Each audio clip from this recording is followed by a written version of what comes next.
Welcome to Commerce Guide. Today we discuss about accounting adjustments.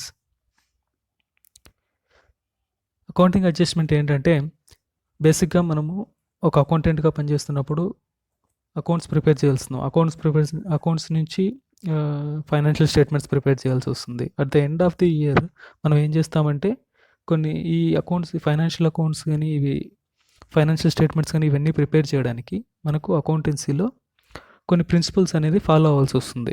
వాటిని accounting concepts, accounting conventions, accounting principles అని, accounting standards, ఇలా కొన్ని rules and regulations అనేది మనం అకౌంటెన్సీలో follow అవ్వాల్సి వస్తుంది. వీటి ప్రకారం మనం ఫైనాన్షియల్ స్టేట్మెంట్స్ అనేది ప్రిపేర్ చేస్తాం. ఈ విధంగా accounting principles, concepts and conventions follow అయినప్పుడు మనకు ఇంటర్నల్గా కొన్ని అడ్జస్ట్మెంట్స్ చేయాల్సి వస్తుంది. ఈ అకౌంటింగ్ యొక్క ఎఫిషియన్సీ కోసం, అకౌంటెన్సీ యొక్క ట్రూ అండ్ ఫెయిర్ వ్యూ కోసం మనము ఈ అకౌంటింగ్ అడ్జస్ట్మెంట్స్ అనేది ఇంటర్నల్గా చేయాల్సి వస్తుంది. ఈ అరైజ్ అవుతుంటాయి కొన్ని ట్రాన్సాక్షన్స్ అనేది అకౌంటింగ్లో అరైజ్ అవుతుంటాయి. వీటిని అకౌంటింగ్ అడ్జస్ట్మెంట్స్గా మనము ఎంటర్ చేయాల్సి వస్తుంది. వాటిలో ఏవేవి అనేది ఇప్పుడు నేను డిస్కస్ చేస్తాను. ఫస్ట్ మనం ఏం తెలుసుకోవాలంటే యాక్చువల్గా మనకు 4 టైప్స్ ఆఫ్ అకౌంట్స్ ఉంటాయి. Assets, liabilities, expenses, incomes. ఈ విధంగా 4 ట్రాన్సాక్షన్స్ యొక్క నేచర్స్ అనేది ఈ విధంగా ఉంటాయి. వీటిలో ఇప్పుడు ఏవేవి ఏ బ్యాలెన్స్ చూపిస్తుంది అనేది చూద్దాం. అసెట్స్ ఇవన్నీ ఖచ్చితంగా డెబిట్ బ్యాలెన్స్ అనేది చూపిస్తుంది. అంటే మన కంపెనీకి ఆల్వేస్ షోస్ డెబిట్ బ్యాలెన్స్ అనమాట. కంపెనీకి ఎప్పటికీ ఇవి అసెట్స్, అంటే దాని యొక్క డెబిట్ బ్యాలెన్స్ అనేది కంపెనీకి డెబిట్ బ్యాలెన్స్లోనే ఉంటుందంట. లయబిలిటీస్ అనేది లయబిలిటీస్, ఈ లయబిలిటీస్ ఎప్పటికీ కంపెనీకి క్రెడిట్ అనమాట, క్రెడిటార్స్ మాదిరిగా. అలాగే స్టాక్ హోల్డర్స్ ఈక్విటీ, క్యాపిటల్ అనమాట. Stock holders equity nothing but capital always capital is nothing but liability to the company. అందుకే ఇది క్రెడిట్ బ్యాలెన్స్ చూపిస్తుంది. ఆపరేటింగ్ రెవెన్యూస్ అనేది ఇన్కమ్స్ అనమాట. ఈ ఇన్కమ్స్ ఎందుకు క్రెడిట్ బ్యాలెన్స్ చూస్తా అంటే ఈ కంపెనీకి రెవెన్యూస్ ఎందుకు క్రెడిట్ బ్యాలెన్స్ చూపిస్తాయంటే it is nothing but the capital. ఎందుకంటే ఇవి ఓనర్స్ ఫండ్స్ యూజ్ చేసుకొని మనం చేస్తున్నాం కాబట్టి కంపెనీ ఖచ్చితంగా ఇది ఓనర్స్కి, తన స్టాక్ హోల్డర్స్కి పే చేయాల్సి వస్తుంది. అందుకు కంపెనీకి ఇవి క్రెడిట్ బ్యాలెన్స్ చూపిస్తాయి అనమాట. ఆపరేటింగ్ ఎక్స్పెన్సెస్ అంటే ఏవైతే ఎక్స్పెన్సెస్ ఉంటాయో అవన్నీ డెబిట్ బ్యాలెన్స్ చూపిస్తాయి కంపెనీకి.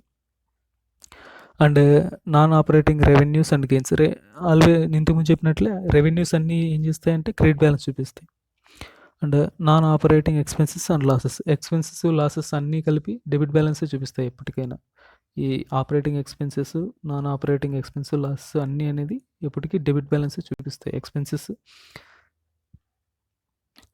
అలాగే అసెట్స్ దీని ప్రకారం ఏంటంటే assets and expenses and losses ఇవన్నీ కలిపి డెబిట్ బ్యాలెన్స్ చూపిస్తాయి. లయబిలిటీస్, ఇన్కమ్స్ వచ్చి క్రెడిట్ బ్యాలెన్స్ చూపిస్తాయి. ఒకవేళ మన అడ్జస్ట్మెంట్లోకి వద్దాం. ఈ అడ్జస్ట్మెంట్లో మనము అసెట్ని ఇంక్రీజ్ చేయాలనుకుంటే ఏం చేయాలి? ఆ అకౌంట్ని డెబిట్ చేయాలన్నమాట. అదే లయబిలిటీని ఇంక్రీజ్ చేయాలంటే ఏం చేయాలి? క్రెడిట్ చేయాలి. దీని ప్రకారం ఏంటంటే అసెట్లు ఏం చేస్తాయి? డెబిట్ బ్యాలెన్స్ చూపిస్తాయి. అందుకు వాటిని డెబిట్ బ్యాలెన్స్ ఇంక్రీజ్ చేయడానికి ఏం చేయాలి? అసెట్ని ఇంక్రీజ్ చేయాలి. ఒకవేళ అదే అసెట్ని డిక్రీజ్ చేయాలనుకుంటే క్రెడిట్ చేయాలి. ఈ విధంగా మనము అడ్జస్ట్మెంట్ ఎంట్రీస్ అనేది రాయాల్సి వస్తుంది. అలాగే లయబిలిటీస్ క్రెడిట్ బ్యాలెన్స్ చూపిస్తాయి. ఈ లయబిలిటీస్ని ఇంక్రీజ్ చేయాలనుకుంటే ఏం చేయాలి? ఆ క్రెడిట్ బ్యాలెన్స్కి యాడ్ చేయాలి, అంటే క్రెడిట్ చేయాలి. అదేవిధంగా ఒకవేళ ఆ లయబిలిటీస్ని తగ్గించాలంటే ఏం చేయాలి? డెబిట్ చేయాలి. సింపుల్ టెక్నిక్ అనమాట. అది ఏ బ్యాలెన్స్ చూపిస్తుందో మనకు తెలిసినప్పుడు అది ఇంక్రీజ్ చేయాలా, డిక్రీజ్ చేయాలా అనేది దాన్ని బ్యాలెన్స్ని బట్టి చూపిస్తుంది. ఈ బ్యాలెన్స్ని బట్టి మనము చేంజెస్ చేయాల్సి వస్తుంది. అసెట్స్ అనేది ఆల్వేస్ షోస్ డెబిట్ బ్యాలెన్స్, అందుకని వాటిని ఇంక్రీజ్ చేయాలంటే డెబిట్ చేస్తాం, డిక్రీజ్ చేయాలంటే క్రెడిట్ చేస్తాం. లయబిలిటీస్ షోస్ క్రెడిట్ బ్యాలెన్స్, దాన్ని ఇంక్రీజ్ చేయాలంటే క్రెడిట్ చేస్తాం, డిక్రీజ్ చేయాలంటే డెబిట్ చేస్తాం. అలాగే stock holders equity, it is also nothing but liability అనమాట. Capital always shows credit balance. ఈ క్రెడిట్ బ్యాలెన్స్ని ఏం చేస్తారు? ఇంక్రీజ్ చేయాలనుకుంటే క్రెడిట్ చేస్తారు, డిక్రీజ్ చేయాలనుకుంటే డెబిట్ చేస్తారు అనమాట. ఈ విధంగా operating revenues always shows credit balance. రెవెన్యూని ఇంక్రీజ్ చేయాలనుకుంటే క్రెడిట్ చేస్తారు, డిక్రీజ్ చేయాలనుకుంటే డెబిట్ చేస్తారు అనమాట. Operating expenses shows debit balance. Increase చేయాలనుకుంటే ఎక్స్పెన్సెస్ని ఇంక్రీజ్ చేయాలనుకుంటే డెబిట్ చేయాలి, డిక్రీజ్ చేయాలనుకుంటే క్రెడిట్ చేయాలి. Non operating revenues and gains, revenues all revenues are always shows credit balance అనమాట. వీటిని ఇంక్రీజ్ చేయాలంటే క్రెడిట్ బ్యాలెన్స్ చూపిస్తుంది, క్రెడిట్ చేయాలి. డిక్రీజ్ చేయాలంటే డెబిట్ చేయాలి. All expenses are always shows debit balance. ఈ డెబిట్ బ్యాలెన్స్ని సపోజ్ నాన్ ఎక్స్పెన్సెస్ని ఇంక్రీజ్ చేయాలనుకుంటే డెబిట్ చేయాలి, డిక్రీజ్ చేయాలనుకుంటే క్రెడిట్ చేయాలి. ఇలాగా 1 by 1 నేను ఏవైతే అడ్జస్ట్మెంట్స్ వస్తాయో వీటి డిస్కస్ చేద్దాం ఇప్పుడు. ఇది బేసిక్ కాన్సెప్ట్ అనమాట అడ్జస్ట్మెంట్లో వచ్చేది. మనం ఫస్ట్ ఆఫ్ ఆల్ ఏం తెలుసుకోవాలంటే all assets and expenses always shows debit balance. ఒకవేళ ఇవి కంపెనీలో కంపెనీ అకౌంట్స్లో అసెట్స్ ఎక్స్పెన్సెస్ అనేది డెబిట్ బ్యాలెన్స్ చూపిస్తాయి. వీటిని మనం ఇంక్రీజ్ చేయాలనుకుంటే డెబిట్ చేయాలి, డిక్రీజ్ చేయాలనుకుంటే క్రెడిట్ చేయాలి. All liabilities and revenues always shows credit balance అనమాట. వీటిని ఇంక్రీజ్ చేయాలనుకుంటే క్రెడిట్ చేయాలి, డిక్రీజ్ చేయాలనుకుంటే డెబిట్ చేయాలి. స్మాల్ కాన్సెప్ట్, ఇది తెలుసుకుంటే మొత్తం అకౌంట్ అడ్జస్ట్మెంట్స్ అనేది ఈజీ ఉంటుంది. ఫస్ట్ అడ్జస్ట్మెంట్ వచ్చి ఇంట్రెస్ట్ ఆన్ క్యాపిటల్. ఈ క్యాపిటల్ అనేది లైబిలిటీ అనమాట. Capital liability. ఈ లైబిలిటీ మీద మనం ఇంట్రెస్ట్ పే చేస్తున్నామంటే ఈ లైబిలిటీ అనేది ఇంక్రీజ్ అవుతుంది. ఈ లైబిలిటీని ఇంక్రీజ్ చేయాలంటే ఏం చేయాలి? క్రెడిట్ చేయాలి. Liability shows credit balance. Credit బ్యాలెన్స్ని ఏం చేశారు? క్రెడిట్ చేశారు. అందుకు it is increasing. Interest on capital అనేది కూడా లైబిలిటీ అనమాట. దీన్ని క్యాపిటల్కి యాడ్ చేస్తాం. దీని యొక్క అడ్జస్ట్మెంట్ ఎలా ఉంటుందంటే add to capital account in balance sheet. ఏదైతే మనం capital account liabilities and capital side capital account ఉందో దానికి ఇంట్రెస్ట్ అనేది యాడ్ చేస్తాం. అలాగే shows debited to the profit and loss account. ఎందుకంటే ఇది ఎక్స్పెన్స్ కాబట్టి మనం ఏం చేస్తాం? Debit and profit and loss అకౌంట్లో డెబిట్ సైడ్ వేస్తాం. ఈ ఇంట్రెస్ట్ ఆన్ క్యాపిటల్ అనేది మనకు లైబిలిటీ, క్యాపిటల్ అనేది మనకు ఎక్స్పెన్స్. అందుకు మనం ఏం చేస్తాం? All assets and expenses always shows debit balance. అందుకు మనము దీన్ని డెబిట్ చేస్తాము. ఈ క్యాపిటల్ అనేది మనకు క్రెడిట్ బ్యాలెన్స్. ఈ ఇంట్రెస్ట్ ఆన్ క్యాపిటల్ ద్వారా మనం ఏం చేస్తామంటే ఇంక్రీజ్ చేస్తున్నాం క్యాపిటల్ని, మన లైబిలిటీని ఇంక్రీజ్ చేస్తున్నాం కాబట్టి క్రెడిట్ చేసాం. ఈ విధంగా అనేది అడ్జస్ట్మెంట్ ఎంట్రీ అనేది వేయాల్సి వస్తుంది. ఫస్ట్ ఇంట్రెస్ట్ ఆన్ క్యాపిటల్ యొక్క అడ్జస్ట్మెంట్ ఎంట్రీ ఏంటంటే ఇంట్రెస్ట్ ఆన్ క్యాపిటల్ అకౌంట్ డేటా టు క్యాపిటల్ అకౌంట్. అలాగే ఇంట్రెస్ట్ ఆన్ డ్రాయింగ్స్. ఈ డ్రాయింగ్స్ అంటే ఏంటంటే ఓనర్స్ ఫండ్స్ని వాళ్ళకి లోన్గా ఇవ్వడం. సపోజ్ ఓనర్స్ విత్డ్రా చేసుకోవడం వాళ్ళ ఫండ్స్ని, దీన్నే డ్రాయింగ్స్ అంటారు. దీని మీద ఇంట్రెస్ట్ ఏదైనా ఛార్జ్ చేస్తే అదేమవుతుంది? కంపెనీకి ప్రాఫిట్ అవుతుంది. అప్పుడు అలా ప్రాఫిట్ అయిందని ఏం చేస్తారంటే క్యాపిటల్ అకౌంట్లోంచి తీసేస్తారు అన్నమాట. Decreasing capital account, credited to the profit and loss account. Same concept. ఈ ఇంట్రెస్ట్ ఆన్ డ్రాయింగ్స్ అనేది ఏంటంటే కంపెనీకి బెనిఫిట్ అనమాట, నాన్ ఆపరేటింగ్ ఇన్కమ్ మాదిరికి. దీన్ని ఏం చేస్తారు? క్యాపిటల్ అకౌంట్లోంచి తగ్గిస్తున్నాం కాబట్టి, ఈ లైబిలిటీని తగ్గిస్తున్నాం కాబట్టి డెబిట్ సైడ్ వేసుకున్నాం. యాక్చువల్గా క్యాపిటల్ ఏం అకౌంట్ క్రెడిట్ బ్యాలెన్స్ చూపిస్తుంది. ఈ క్రెడిట్ బ్యాలెన్స్ని మనం తగ్గిస్తున్నాం కాబట్టి డెబిట్ వేసాం. అలాగే ఇంట్రెస్ట్ ఆన్ డ్రాయింగ్స్ అనేది మనకు నాన్ ఆపరేటింగ్ ఇన్కమ్ అనమాట. అందుకు మనం ఏం చేస్తాం? డెబిట్ బ్యాలెన్స్ ఈ నాన్ ఆపరేటింగ్ ఇన్కమ్ అనమాట. రెవెన్యూస్ ఏం చేస్తాయి అనమాట? Always shows credit balance. అందుకు క్రెడిట్ సైడ్ వేసాం. Simple concept. Interest on drawings యొక్క ఎంట్రీ ఏంటంటే క్యాపిటల్ అకౌంట్ డేటా to interest on drawings. Prepaid expenses. ఈ ప్రీపెయిడ్ ఎక్స్పెన్సెస్ ఏంటంటే సపోజ్ మనము ఫ్యూచర్లో ఒకరి ఎక్స్పెన్సెస్ని ముందుగానే పే చేస్తామన్నమాట. దానికి ఆ ఎక్స్పెన్సెస్ని ముందుగానే మనం పే చేస్తున్నాం. దీన్ని ప్రీపెయిడ్ ఎక్స్పెన్సెస్ అంటారు. ప్రీపెయిడ్ ఎక్స్పెన్సెస్ అనేది ఏంటంటే మనకు ఒక అసెట్ లాగా ఉంటుందన్నమాట. ఎందుకంటే ఫ్యూచర్లో అక్కడే ఎక్స్పెన్సెస్ని ముందుగానే పే చేస్తామన్నమాట. ఈరోజు సపోజ్ నేను 1 ఇయర్కి రెంట్ పే చేయాలి. దాన్ని ఏం చేస్తాం? ఇప్పుడే పే చేసేస్తాను అనుకోండి. నా మిగిలిన 1 ఇయర్ ఇది కరెంట్ అసెట్గా చూపించుకుంటాను నేను. ఎందుకంటే ఆల్రెడీ నేను అమౌంట్ని పే చేస్తున్నాను కాబట్టి ఆ ఎక్స్పెన్సెస్ నాకు అక్కరవు. ఈ deducted from the relative expense in debit side of the profit and loss account. మనం ఏం చేస్తాం? ఈ ఎక్స్పెన్సెస్ అన్నింటినీ ప్రాఫిట్ అండ్ లాస్ అకౌంట్ యొక్క డెబిట్ సైడ్ వేసుకుంటాం. దీంట్లో నుంచి మనం ఏం చేయాలి? ఆ ఎక్స్పెన్సెస్ని ఎంతైతే ప్రీపెయిడ్ ఎక్స్పెన్సెస్ పే చేస్తున్నామో ఆ ఎక్స్పెన్సెస్కి దాన్ని మనం డెబిట్ సైడ్ నుంచి దాంట్లోంచి తీసేయాలి. అంటే ఈ ప్రీపెయిడ్ ఎక్స్పెన్స్ అనేది మనకు అసెట్ కాబట్టి దాన్ని ఏం చేస్తాం? డెబిట్ సైడ్ వేసుకుంటాం. అలాగే ఆ పర్టికులర్ అసెట్ ఎక్స్పెన్సెస్ ఏవైతే ఉందో ఆ ఎక్స్పెన్సెస్ నుంచి మనం తగ్గిస్తున్నాం. అంటే ఆ ఎక్స్పెన్సెస్ వచ్చి ఏం చేస్తాయి? Expenses always shows debit balance. Debit బ్యాలెన్స్ని మనం తగ్గిస్తున్నాం కాబట్టి ఎంతైతే అమౌంట్ తగ్గిస్తున్నామో ఆ అమౌంట్కి ఆ అకౌంట్ని ఏం చేసాం, క్రెడిట్ సైడ్ వేసాం. దీని ఈ విధంగా యొక్క ప్రీపెయిడ్ ఎక్స్పెన్సెస్ యొక్క ఎంట్రీ అనేది ఉంటుంది. ప్రీపెయిడ్ ఎక్స్పెన్సెస్ అకౌంట్ డేటా టు ఆ particular expenses account. Suppose for example నేను రెంట్ పే చేస్తున్నాను, అప్పుడు నా ఎంట్రీ ఎలా ఉంటుంది, రెంట్ పే చేశాను, ప్రీపెయిడ్ రెంట్ అకౌంట్ డేటా to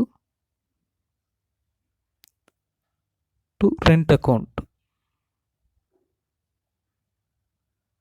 suppose profit and loss total నేను 15,000 రెంట్ పే చేసినట్లు చూపించున్నాను అనమాట ప్రాఫిట్ అండ్ లాస్ అకౌంట్లో. దీంట్లో కానీ మంత్లీ రెంట్ ఎంత అంటే నాకు 1,000 రూపీస్. అంటే నేను ఈ ఇయర్కి 12,000 పే చేయాలి, కానీ ఎంత పే చేస్తున్నాను, 3,000 ఎక్స్ట్రా పే చేస్తున్నాను. ఈ ఎక్స్ట్రా 3,000ని ప్రీపెయిడ్ రెంట్ అంట. అంటే నెక్స్ట్ ఇయర్కి కూడా నేను 3 మంత్స్కి ఎక్స్ట్రా పే చేస్తున్నాను. ఈ 3,000ని మనం ఏం చేయాలంటే ఈ 3,000ని మనం ప్రీపెయిడ్ ఎక్స్పెన్సెస్ అంటారు అనమాట. మనం ఫ్యూచర్ అంటే నెక్స్ట్ అకౌంటింగ్ పీరియడ్ యొక్క ఎక్స్పెన్సెస్ కూడా మనం ఈ అకౌంటింగ్ పీరియడ్లోనే పే చేస్తున్నాం. అంటే 3,000 3 మంత్స్ రెంట్ ఎక్స్ట్రా పే చేస్తున్నాం ఈ ఇయర్కి సంబంధించి.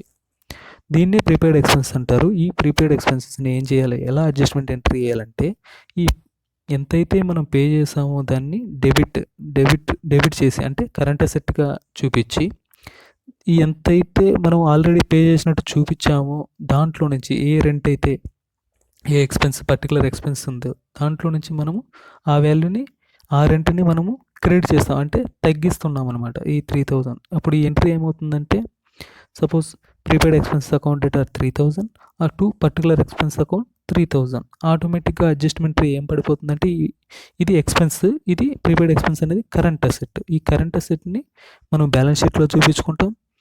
ఆటోమేటిక్గా ఈ పర్టికులర్ ఎక్స్పెన్స్ ఏమైపోతుందంటే దీంట్లో వచ్చి ఈ 5,000లోంచి 3,000 లెస్ అయిపోతుంది. అప్పుడు ఎగ్జాక్ట్గా నెట్ ప్రాఫిట్ అనేది మనకు తెలిసిపోతుంది. ఈ అకౌంటింగ్ పీరియడ్కి ఎంతైతే నెట్ ప్రాఫిట్ ఉందో ఆ అకౌంటింగ్ పీరియడ్ అనేది ఎగ్జాక్ట్గా మనకు వస్తుంది అనమాట.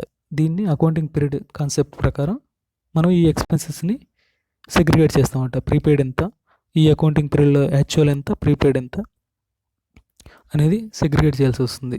ఏ అకౌంటింగ్ పీరియడ్ యొక్క ప్రాఫిట్ ఆ అకౌంటింగ్ పీరియడ్లోనే చూపించాలన్నమాట. ఏ అకౌంటింగ్ యొక్క ఎక్స్పెన్సెస్ ఆ అకౌంటింగ్ పీరియడ్లోనే చూపించుకోవాలి. దీన్నే ప్రీపెయిడ్ ఎక్స్పెన్సెస్ కాన్సెప్ట్ అంటారు. ది అడ్జస్ట్మెంట్ ఎంట్రీ అనేది ఇలా వేయాల్సి వస్తుంది. Not out standing expenses.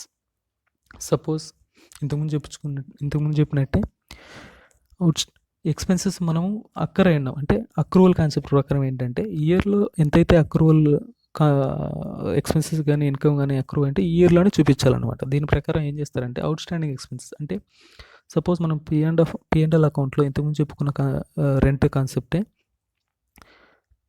10,000 నేను చూపించుకున్నాను, పే చేస్తున్నాను యాక్చువల్గా.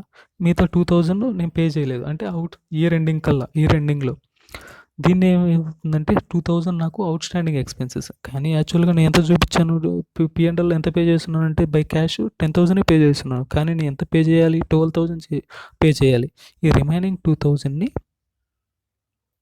2 మంత్స్కి అనమాట. 2 మంత్స్ పర్ మంత్ 1,000 అనుకున్నప్పుడు ఈ 2 మంత్స్ పీరియడ్కి నేను ఇంకా పే చేయలేదు, ఇయర్ ఎండింగ్ అయిపోయినా కూడా.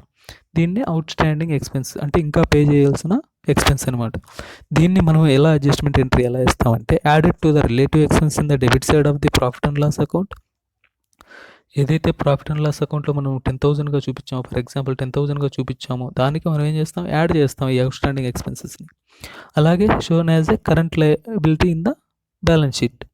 ఒకవేళ ఎక్కువ పే చేసింటే కరెంట్ అసెట్గా చూపిస్తామని చెప్పుకున్నాం. అలాగే మనం తక్కువ పే చేసింటే దాన్ని పే చేయాలి, ఫ్యూచర్లో మనం కంపల్సరీగా పే చేయాలి కాబట్టి దాన్ని కరెంట్ లయబిలిటీగా మనం బ్యాలెన్స్ షీట్లో చూపించుకోవాలి ఈ ఇయర్కి. దీన్ని ఎంట్రీ ఎలా ఉంటుందంటే పర్టికులర్ ఎక్స్పెన్సెస్ అకౌంట్ డేటా టు అవుట్ స్టాండింగ్ ఎక్స్పెన్సెస్. అంటే సపోజ్ ఈ పర్టికులర్ ఎక్స్పెన్సెస్ అకౌంట్ డేటా ఏంటి, రెంట్ అకౌంట్ అనమాట. సపోజ్ మనం రెంట్ అని కాన్సెప్ట్ తీసుకున్నాం కాబట్టి ఈ రెంట్ అకౌంట్ మనం యాడ్ చేయాలి. రెంట్ అనేది ఎక్స్పెన్స్. ఈ ఎక్స్పెన్సెస్ అకౌంట్ని మనం ఏం చేయాలి, assets and expenses always shows debit balance. కాబట్టి ఈ రెంట్ని ఇంక్రీజ్ చేయాలనుకుంటున్నాం కాబట్టి అవుట్ స్టాండింగ్ ఎక్స్పెన్స్ అడ్జస్ట్మెంట్ ప్రకారం అప్పుడు మనం ఏం చేస్తాం, దీన్ని డెబిట్ ఎంట్రీ వేసుకుంటాం. ఎక్స్పెన్స్ని ఇంక్రీజ్ చేయాలనుకున్నాం కాబట్టి మనం డెబిట్ చేస్తాం. అలాగే అవుట్ స్టాండింగ్ ఎక్స్పెన్సెస్ ఇది కరెంట్ లైబిలిటీ ప్రకారం. లైబిలిటీ ఏంటంటే ఆల్వేస్ షోస్ క్రెడిట్ బ్యాలెన్స్. అందుకు మనం ఏం చేస్తాం, లైబిలిటీ సైడ్ వేసుకుంటాం, సారీ క్రెడిట్ చేస్తాం. అందుకు మనం 2 అవుట్ స్టాండింగ్ ఎక్స్పెన్స్ అనేది వేసుకున్నాం అనమాట. ఇది అవుట్ స్టాండింగ్ ఎక్స్పెన్స్ యొక్క కాన్సెప్ట్.